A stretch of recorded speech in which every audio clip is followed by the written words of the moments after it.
Have you ever stopped to notice how your mind never truly quiets? Thoughts, fears, memories, it's an endless noise. But what if I told you there's a state beyond all that?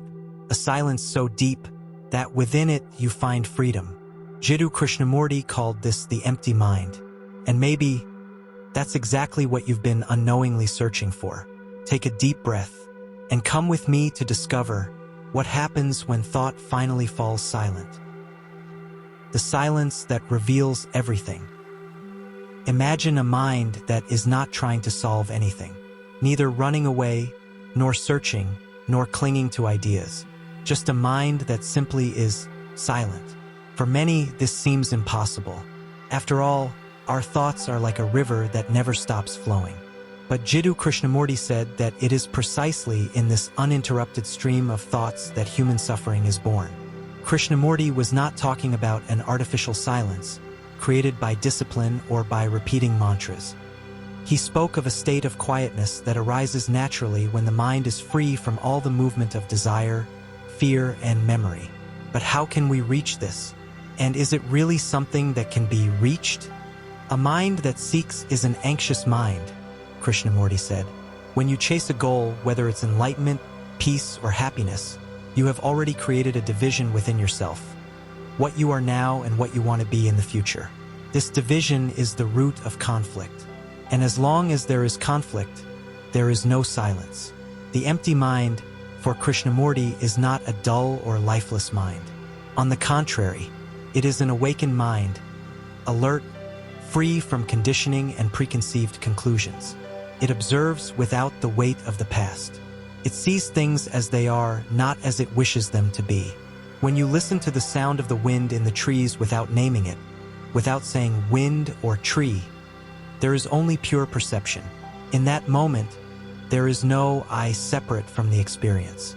This is the beginning of emptiness. But our tendency is to immediately fill the emptiness with words, memories, associations, because emptiness is scary. Krishnamurti said that true silence is dangerous for the ego, because in silence, the I loses its centrality. That's why we run away from it in such desperation. The restless mind is, in a way, a form of self-protection against emptiness. But what if emptiness is not something to fear? What if it is the very gateway to total freedom? The illusion of thought. Have you ever noticed how the mind seems unable to stay still? It moves incessantly, like an animal trapped in a cage. It replays the past, anticipates the future, judges, compares, analyzes, and is rarely present in the now. For Jiddu Krishnamurti, this endless movement of thought is actually a prison we create ourselves. Thought, according to him, is limited by its very nature. It is a product of memory, of past experience, and carries with it the entire weight of time. Every idea, every opinion, every belief we hold is built upon what we already know. And what we know can never lead us to something completely new. Krishnamurti said, "Thought is always old because it is the response of memory, and memory belongs to the past." When we try to find freedom through thought, we fall into a trap. We are trying to escape our problems by using the same mechanism that created them. Notice how thought constructs the self, creates an image of who you are, your qualities, your failures, your ambitions. This self is a collection of memories, a center of accumulated experiences. But does this self really exist? Or is it just a mental construct? Krishnamurti proposes something radical. The self is an illusion. There is no fixed center, no permanent entity inside us. There is only the constant flow of thoughts identifying with memories and sensations. When the mind sees this clearly, without resistance, a deep silence is born. But beware, this silence cannot be forced. It is not the result of an effort to stop thinking. Any effort is already a movement of thought. The mind needs to see with absolute clarity that thought cannot solve the problem of human suffering. This perception, not a method or technique, is what dissolves the illusion. However, most of us fear this emptiness.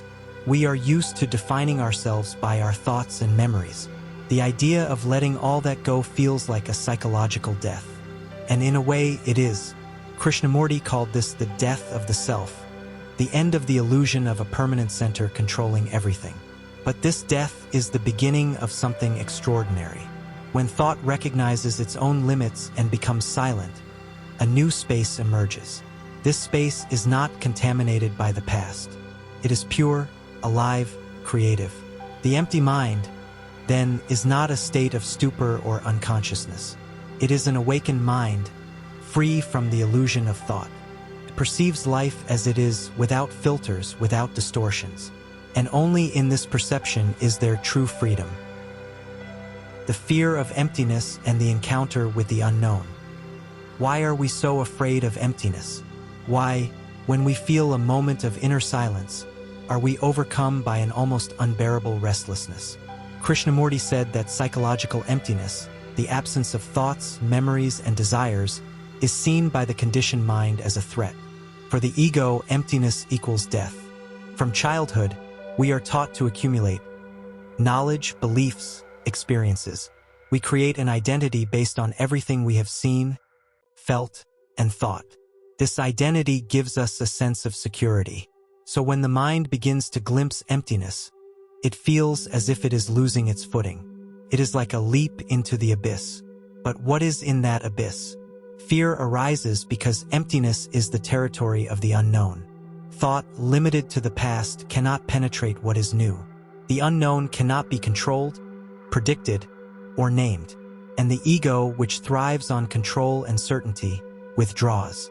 Krishnamurti said, "To know the immeasurable, the mind must be completely empty, not of words or memories, but of the entire psychological structure of the self." But the mind is terrified of losing its support. It prefers to cling to the known, even if it is pain, conflict, or boredom, rather than open itself to the unknown. This fear is the greatest obstacle to an empty mind, and paradoxically, it only disappears when it is observed without escape. When we look at fear directly, without trying to suppress or analyze it, it begins to dissolve. The act of observing without choosing, without judging fear as good or bad, is the beginning of freedom. Krishnamurti emphasized that emptiness is not something you can seek. Any seeking is already a movement of the ego trying to secure itself. Emptiness happens when all movements cease.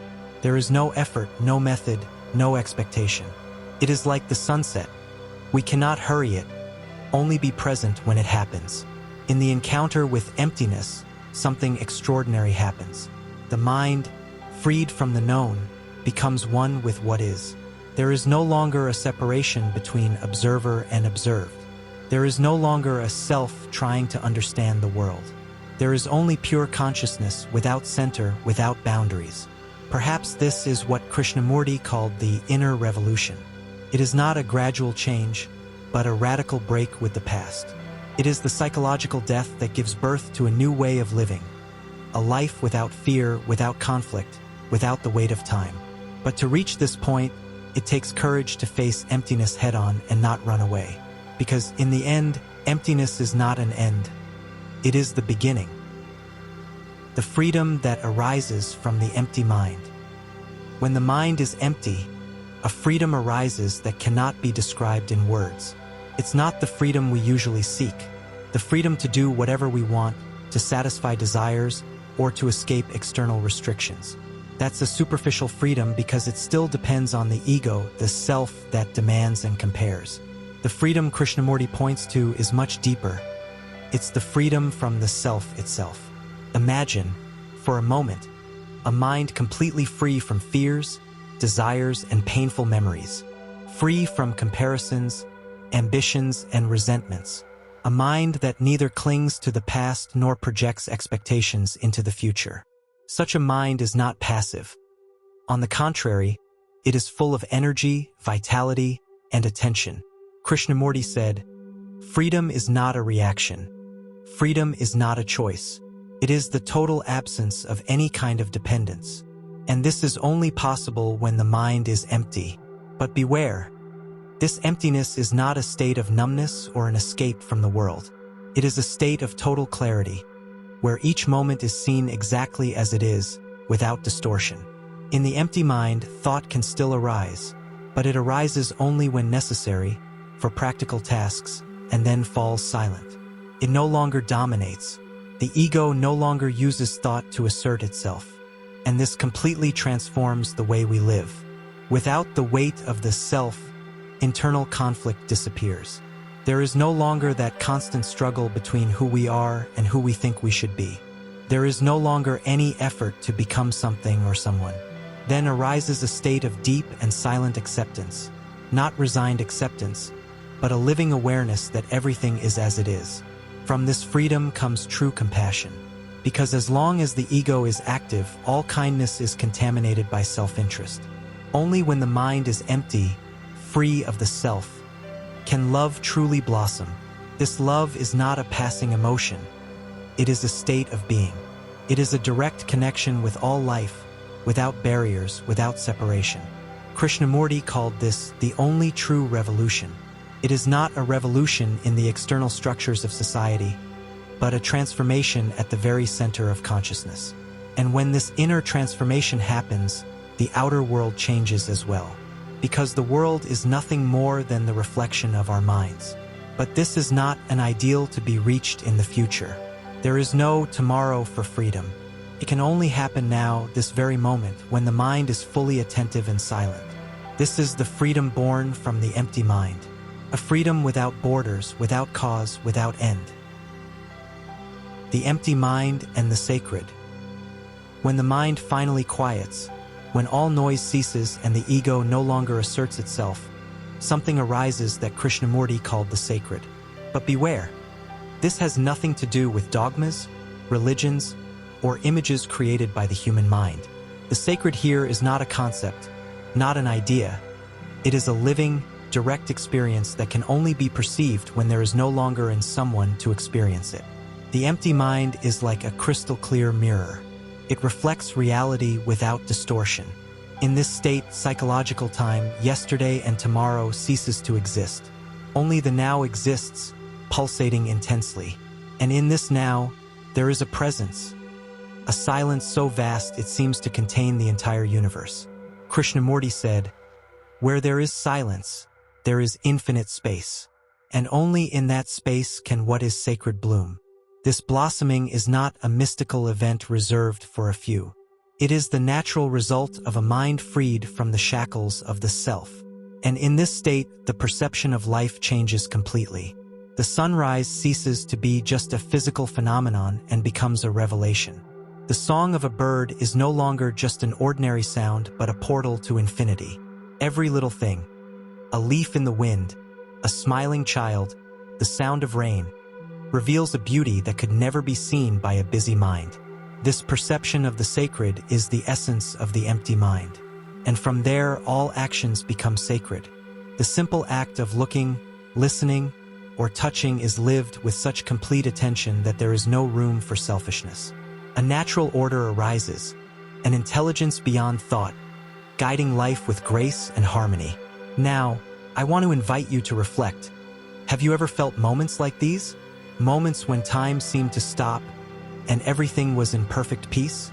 It might have been while gazing at the starry sky, walking alone in nature, or even in a moment of deep silence amid chaos. Share with me in the comments. When was the last time you experienced a moment of inner silence? What did you feel? What do you think keeps you from living more often in this state of empty mind? Your story might inspire others to seek this inner transformation. And remember, the silence of the mind is not a luxury. It is a necessity for those who want to live fully. In the silence of the mind, you don't find answers. You find yourself.